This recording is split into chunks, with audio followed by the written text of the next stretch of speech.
बोल रास बिहारी भगवान की जय। तो भगवान की उम्र हो गई 10.5 साल की। यह कथा को थोड़ी समझिएगा। इस दास में भी इतनी सामर्थ्य नहीं है कि भगवान की इस कथा का सही बड़ा अनंत भाव है, लेकिन प्रयास किया जाएगा कि हम सब लोग मिलकर इस कथा पर विचार करें। क्यों, इस कथा की विशेषता क्या है? पहली बात तो ये देख लें कि ये जो भागवत 12 स्कंद है, भगवान का हृदय है, वो भगवान का अंग है। उसमें ये 10वां स्कंद भगवान का हृदय है, और 10वें स्कंद में जो 5 अध्याय की जो कथा है महारास की, यह भगवान के 5 प्राण माने गए हैं। दूसरी बात तो इसलिए भी महत्वपूर्ण है, ये 5 प्राण है भगवान के। एक बात और है कि भागवत की जितनी कथा आप सुन रहे हैं, उन सारी कथाओं को सुखदेव जी अपने से नहीं सुनाया कि बैठा के परीक्षित को ऐसे बताने लगे। आप सुन भी रहे हैं, आज 6वां दिन है। परीक्षित पूछते गए हैं, परीक्षित ने प्रश्न किया, आप लोग सुन रहे हैं ना। जो हम कथा सुना रहे हैं उसमें आप ध्यान दिए होंगे कि हर कथा को परीक्षित ने पूछा है। जो चीज परीक्षित ने पूछा उसी का उत्तर सुखदेव जी ने दिया है। अपने मनमाना सुखदेव जी बिना पूछे कुछ भी नहीं बताए। शुरू से ही प्रश्न किया और जो उत्तर दिया उसी उत्तर में फिर प्रश्न कर देते। लेकिन ये 5 अध्याय जो महारास की कथा है, इसको परीक्षित ने नहीं पूछा, बिना पूछे सुखदेव ने बताया। तो महत्वपूर्ण बात होगी। इस कथा के सुनने का फल जो बताया, वह यह बताया कि व्यक्ति काम और विषय वासना से रहित हो जाता है। इस कथा के श्रवण का अर्थ है कामना और विषय वासना सर्व विषयांश त्यज तब पाद मूलम। सारे विषय वासनाओं से मुक्त हो जाता है जीव। कामनाओं से मुक्त होकर भगवान की पावन चरण शरण ग्रहण कर लेता है। इस कथा का लाभ है, लेकिन स्थिति उल्टी है। इस कथा में भी तमाम तरह के जो नास्तिक व्यक्ति हैं, वो भगवान के अंदर दोष देखते हैं। कुछ लोग भी हैं और कुछ कथा सुनाने वाले भी ऐसे हैं जो इस कथा को ऐसा सुनाते हैं जैसे कोई नायक नायिका की कथा सुना रहे हैं, जैसे भगवान कृष्ण नायक हों और श्री राधा रानी नायिका हों। ऐसा यद्यप श्रृंगार में है यह कथा, लेकिन कथा का जो मूल भाव है, कुछ की बात कर रहे हैं। बहुत बड़े बड़े विद्वान धरती पड़े हैं, हम सबको नहीं समेट सकते, उसमें इतनी हिम्मत नहीं है। लेकिन कुछ लोग इसका जो वर्णन करते हैं वह बहुत ही विचित्र वर्णन करते हैं। तो आइए हम लोग बड़े ढंग से भगवान की जितनी कृपा प्राप्त है उतने ही कृपा में बढ़िया सद्भाव से सच्चिंतन करें। पहली बात तो इसमें एक और प्रसंग आता है कि राधा रानी, भगवान राधा के बिना भगवान का सब काम आधा है। श्याम ही आधा है राधा के बिना। और एक बात यह है कि श्रीमद् भागवत के 18,000 श्लोक है, 12 स्कंद है, लेकिन राधा जी का कहीं नाम ही नहीं है। और ये बात सही भी है। सांकेतिक तौर पर तो राधा जी का कई बार नाम आया है, लेकिन स्पष्ट रूप से राधा का नाम ही नहीं है भागवत में। तो क्या राधा जी नहीं है? राधा जी कैसे नहीं रहेंगी? राधा तो भगवान की आह्लादनी शक्ति से सूक्ष्म जो मादनी शक्ति है, वह मादनी शक्ति है। यानी मादनी शक्ति जो प्रेरक शक्ति है, जो हमारे मन बुद्धि चित्त को प्रेरणा देने वाली शक्ति है, वह हमारे आपके अंदर जो सबके अंदर है, वही है श्री राधा रानी। वह भगवान के अंदर अपने आप विद्यमान है। दूसरी बात, इस भागवत कथा में सभी जीवों का समाहार भगवान के ही शरीर में हुआ है। आप कथा सुन रहे हैं, जब कुंती बुआ ने शरीर छोड़ा तो शरीर छोड़कर भगवान के आत्मा में प्रविष्ट हो गई, समाहार हुआ। भीष्म पितामह ने शरीर छोड़ा, ये सब कथा हम सुना चुके हैं। तो उनके शरीर से जो प्राणपुंज प्रकाश निकला वह भगवान के चरण में उसका समाहार हो गया। जब श्री राधा रानी इस धराधाम से जाने लगी तो उनका समाहार कहाँ हुआ? वो भगवान के जंघा में प्रवेश कर गई। और जब भगवान इस धराधाम से जाने लगे, 125 वर्ष लीला पूरी करके जाने लगे, तो गोलोक वैकुंठ साकेत आदि के जो विमान आए उनमें से कहीं पर भगवान चढ़ करके नहीं गए, बोले हम नहीं जाएंगे। तो आप कहाँ रहेंगे? तो सकीयम यद भगवत तेज तच्चते भागवतम दधात। भगवान के शरीर से एक दिव्य तेज पुंज प्रकाश के रूप में भगवान अपने शरीर को निर्मित कर लिए। यही स्थूल शरीर अंतर्धान हो गया। ध्यान रहे, अंतर्धान हो गया। जैसे सब लोग लौकिक व्यक्ति मर जाते हैं, लाश गिर पड़ती है, ये बात नहीं है यहाँ। यह शरीर ही दिव्य तेज पुंज प्रकाश में परिणित हो गया। वही भगवान है। योगी लोग उसी का ध्यान करते हैं। तो कहाँ गए भगवान? वैकुंठ आदि लोक में कहीं नहीं गए। स्वकीयम यद भगवत तेज, वह तेज रूप में भगवान तच्च भागवते दधात। ये श्रीमद् भागवत महापुराण जो कथा आप सुन रहे हैं, जो संहिता है, इसी श्रीमद् भागवत महापुराण की संहिता में भगवान प्रविष्ट हो गए। बोल श्रीमद् भागवत भगवान की। इसलिए जब कथा सुने, ये भागवत में और भगवान में कोई भेद नहीं है। तस्य तेवांगमयी मूर्ति प्रत्यक्ष कृष्ण एव ही, ये साक्षात कृष्ण भगवान ही है। तो भागवत सुने तो भागवत की पोथी जरूर खरीदना चाहिए। भागवत की पोथी खरीदें, उसका पारायण करवाना चाहिए। और पारायण करने के बाद महाराज जी के हाथ से प्रसाद रूप में वह पोथी लेकर के अपने घर में रखना चाहिए, क्योंकि वह पोथी नहीं, उसमें साक्षात भगवान विद्यमान है। यह कथा की बात है। तो अब बताइए, राधा रानी भगवान में और भगवान श्रीमद् भागवत में प्रविष्ट हो गए, तो राधा जी भी प्रविष्ट हुई कि नहीं हुई?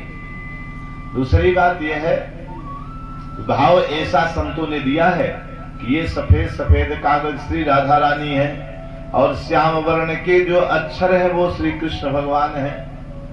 और देखिए, फिर भी क्यों नहीं नाम है? एक कारण और है। ये श्री राधा रानी जी के गुरु जी कौन है?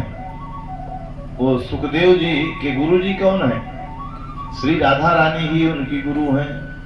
ये बिना प्रमाण की बात नहीं है। कृष्ण यामल तंत्र में और गर्ग संहिता में, बृहद आरण्य ग्रंथ में और ब्रह्म वैवर्तक पुराण में इस बात को आप ढूंढ सकते हैं। कृष्ण यामल तंत्र में एक श्लोक है कि छाया सुको श्री वृषभानुजाया। जो वृषभानुजा राधा रानी है, वो पूर्व काल में जब गोलोक की अधिष्ठात्री देवी थी, गोलोक में रहती थी, उस समय छाया सुको, ये सुखदेव जी तोता के रूप में थे और राधा रानी ने उन्हें पाल पोस लिया था। तो बहुत प्रिय थे राधा जी को, और राधा जी उसी समय पर ये पूरी भागवत सुखदेव जी को रटा दी थी। तो सुखदेव जी की राधा रानी कौन हुई? गुरु हुई कि नहीं हुई? तो ये बताइए कि जब राधा रानी सुखदेव जी की गुरु हैं, तो गुरु का नाम लेना चाहिए क्या? नहीं लेना चाहिए ना। ये कल हमने बताया कि नहीं बताया? आत्म नाम, गुरु नाम, अपने ज्येष्ठ पुत्र का नाम, पति का नाम, तो गुरु का नाम नहीं लेना चाहिए। इसलिए पूरी कथा सुखदेव जी ने सुना दिया, लेकिन राधा जी का नाम नहीं लिया। बोल भक्तवत्सल भगवान की जय। पधारे पधारे, परम मंगलमय भगवान का खूब अनुग्रह आपके ऊपर बना रहे, और बना भी है। ठाकुर जी की महती कृपा से आप सदैव सुसंपन्न रहें। भावपूर्ण उपस्थिति भगवान के मंगलमय दरबार में, और बड़ी प्रसन्नता हो रही है। आप का तो हमसे वैसे भी बहुत अच्छा संबंध है, आप नहीं पहचानेंगे अपने अनुज को, लेकिन कई बार हम लोगों के यहाँ आना जाना आपका होता रहता है और हमारे भाई जी से भी आपके अच्छे संबंध हैं, तो उस नाते भी दास को भी अत्यंत प्रसन्नता की अनुभूति हो रही है। और ठाकुर जी से प्रार्थना भी करेंगे कि नैतिक, बौद्धिक, सामाजिक, राजनैतिक हर क्षेत्र में आपका अच्छा जो है मंगलमय कार्य चल रहा है। तो नैतिक हो, बौद्धिक हो, सामाजिक हो, राजनीतिक हो, आर्थिक, सब तरह से ठाकुर जी उन्नति करें, खूब उत्कर्ष करें, आध्यात्मिक उन्नति भी हो, बौद्धिक उन्नति हो, और आप ही नहीं आपके पूरे परिकर की उन्नति हो, पूरे बाल गोपाल की उन्नति हो। बस इतना सा ही मंगलमय हम क्या ठाकुर जी की ओर से आशीर्वाद की कामना करते हुए हम कथा में आगे चलेंगे। बोल भक्तवत्सल भगवान की। तो इस तरह से राधा जी का नाम आया। आज शरद पूर्णिमा की रात है, सुंदर शीतल गंध सुगंध मंद वायु चल रही है। वह शीतल गंध सुगंध मंद वायु भगवान के शरीर का स्पर्श कर रही है। सो भगवान के मन में आज रमण करने की इच्छा हुई। वीक्षम रंतुम मनश्चक्रे योग माया मुपाश्रितः। और तुरंत भगवान ने योग माया का आश्रय ले लिया। देखिए पुनः संकेत रूप में योग माया कौन है? ये श्रीमद् देवी भागवत कथा जब कभी होगी तो उसमें देखिए कि पंच योग माया है। उसमें गायत्री है, दुर्गा भी है, और उस पंच योग माया में श्री राधा रानी भी है। बिना राधा के रास कैसे होगा? इसलिए भगवान ने श्री राधा रानी का आश्रय ग्रहण कर लिया, उनका तुरंत आवाहन किया। योग माया मुपाश्रितः। तब बंसी बजाई। अब हमारे मन में तमाम तरह के विचार आते हैं। जो स्वयं के अंदर दोष है वही दोष हम दूसरे पर आरोपित करते रहते हैं।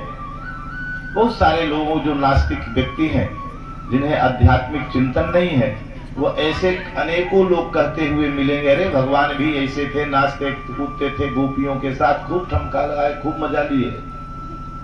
इसीलिए हमने कहा कि ये 10वां स्कंध भगवान का हृदय है और ये रास पंचाध्यायी भगवान के पंच प्राण हैं। इसलिए जो जितना अंग जितना ही संवेदनशील होता है, डॉक्टर को उसके ऑपरेशन में उतनी ही सावधानी रखना चाहिए। इसलिए महाराज की कथा करते समय कथा वक्ता को भी और श्रोता को भी सावधान होकर यह बात सुनना चाहिए, नहीं इसमें तमाम तरह के अनर्थ होने लगते हैं। अब तमाम आरोप लगाते हैं लोग। कई प्रश्न करने वाले भी आते हैं कि भगवान भी तो ऐसे थे, सब सखियों के साथ खूब नाचे कूदे। ये वस्तुतः दोष भगवान में नहीं है। वो व्यक्ति जैसा खाया रहता है, डकार भी उसी तरह को उसको आती है। हमारे अंदर जो दोष है वही दूसरे पर हम आरोपित करते रहते हैं। तो इस पर विचार करें कि ये गोपियां कौन है जिसके साथ भगवान रास करते हैं। तो नंबर 1, कल की कथा में एक बात आया, जब तृणावर्त आया था तो भगवान ने अपना वजन बढ़ाया, तो यशोदा मैया ने जमीन पे भगवान को उतार दिया। तो वहां यशोदा को क्या लिखा गया? भूमौ निधायतम गोपी विस्मिता भार पीड़िता। तो गोपी तो यशोदा मैया को भी कहा गया। तो क्या वहां भी यही बुद्धि लगेगी हमारी? दूसरी बात, जब भगवान महाराज कर रहे थे तो उनकी उम्र 10 वर्ष की थी और गोपियों में कोई 10-10 साल की लड़कियां ही उनकी उम्र की नहीं थी। सुखदेव जी कहते हैं, राजन आबाल वृद्ध बनिता, उसमें छोटी छोटी भी थी, बूढ़ी बूढ़ी भी थी, विवाहित भी थी, अविवाहित भी थी, और विधवा स्त्रियां भी गोपी बन करके भगवान के साथ महारास कर रही हैं। इसलिए हमें बुद्धि को सही करना पड़ेगा, भगवान में दोष नहीं देखना चाहिए। ये बात हो गई। दूसरी बात, और कई तर्कों से देखिए, गर्ग संहिता में आप पढ़ें तो ये गोपियां कौन हैं? जब भगवान श्री, कई दृष्टांत हैं, भगवान श्री राम जब अयोध्या जी गए, वहां पर सखियां भगवान को देखकर व्यामोहित होने लगी। तब ठाकुर जी ने वादा किया था कि तुम इंतजार करो, अगला अवतार कृष्ण के रूप में होगा तो तुम ब्रज वृंदावन में गोपी बन करके आओगे, तब मैं महाराज तुम लोगों के साथ करूंगा। वाल्मीकि रामायण में जब भगवान वन की ओर प्रस्थान करते हैं, चित्रकूट आदि जंगलों से भ्रमण करते करते आगे बढ़ते हैं, तो बड़े बड़े अमलात्मा विमलात्मा साधक सिद्ध योगींद्र मुनींद्र सब भगवान को देखकर व्यामोहित होते हैं, उनके रूप सौंदर्य को, और भगवान से कहते हैं कि आपका अंग संग हमें मिल जाए। तो भगवान ने कहा आप सब गोपी बनकर वृंदावन में प्रकट हो गए। ये एक भी बात बिना मतलब मनमुखी बात हमारी नहीं है, इसलिए हम ग्रंथों का नाम भी बताते जाते हैं, क्योंकि अदृढ़म हतो ज्ञान प्रमादेन हतो सुखम संदिग्धो ही हतो मंत्र व्यग्र चित्तो हतो जप। जिस ज्ञान में दृढ़ता न हो वह कहना नहीं चाहिए और प्रमाद पूर्वक सुनना नहीं चाहिए, मंत्र में संदेह है तो जपना नहीं चाहिए वो मंत्र, और चित्त व्यग्र है तो माला जपने से कोई फायदा नहीं। इसलिए ये सारी बातें वाल्मीकि रामायण में उन सभी योगींद्र मुनींद्र साधक सिद्ध अमलात्मा विमलात्मा जो उच्च कोटि के साधक थे, वही सारे साधक गोपी बनकर प्रकट हुए हैं। ये कोई सामान्य लौकिक गोपियां नहीं है जो हम कुछ भी सोच लें। तीसरा, वेद के 3 कांड हैं, ज्ञान कांड, कर्म कांड और उपासना कांड। कर्म कांड की 80,000 ऋचाएं हैं, मंत्र है। उपासना कांड में 16,000 ऋचाएं। वह उपासना कांड की 16,000 ऋचाएं इस द्वापर में वो सभी मूर्तिमान होकर गोपी के रूप में परिणित हो गई हैं ब्रज में। तो यह वेद मंत्र ही हैं, वेद की ऋचाएं ही गोपी बनकर वृंदावन में प्रकट हैं, और उस वेद मंत्रों पर ब्रह्म का सिद्धांत नृत्य कर रहा है। यही महारास है और इसके अतिरिक्त कुछ भी नहीं है, इसे समझना पड़ेगा। बोल वृंदावन बिहारी लाल की जय। और इस पर भी बात समझ में नहीं आवे तो और कई तर्क हैं। उन गोपियों के मध्य में भगवान भोलेनाथ भी गोपी बनकर नाच रहे हैं, तो यह भी ध्यान में रखिएगा। जहां भगवान भोलेनाथ है वहां क्या काम टिक सकता है? नहीं रुकेगा। भगवान के नेत्र खोल देने से, शंकर जी के नेत्र खोलने से कामदेव भस्म हो गया था कि नहीं? फिर वो कैसे आएगा उनके सामने? जब यहां से भगवान भोलेनाथ पहुंच गए वृंदावन धाम, रास मंडल में प्रवेश करना चाहे तो गोपियों ने मना कर दिया कि आप अंदर नहीं जा सकते। क्यों? क्योंकि पुरुष के रूप में वही एक विराट पुरुष, महापुरुष, परम पुरुष परमात्मा जो है वही पुरुष के रूप में रहते हैं। बाकी सभी चाहे देवता ही क्यों न हो, वह भी गोपी भाव में ही उनके साथ रहते हैं, तो आप अंदर नहीं जा सकते हैं। तो भगवान भोलेनाथ को बड़ी पीड़ा हुई। भगवान ने कृष्ण का ध्यान किया तो ठाकुर जी प्रकट हुए और उन्होंने कहा कि हम श्री राधा जी के अधीन हैं। वो रास मंडल की अध्यक्ष वही हैं, अगर वो चाहेंगे तभी प्रवेश मिलेगा। तो फिर राधा रानी जी का उन्होंने आश्रय लिया तो श्री राधा जी प्रकट हुई और उन्होंने कहा इस ब्रह्म कुंड में स्नान करिए। तो जो रंगनाथ मंदिर है उसके बगल में ब्रह्म कुंड है, उस ब्रह्म कुंड में शंकर जी डुबकी लगाए और डुबकी लगा करके जब बाहर आए तो गोपी हो गए। इसलिए गोपेश्वर महादेव मंदिर है वृंदावन में।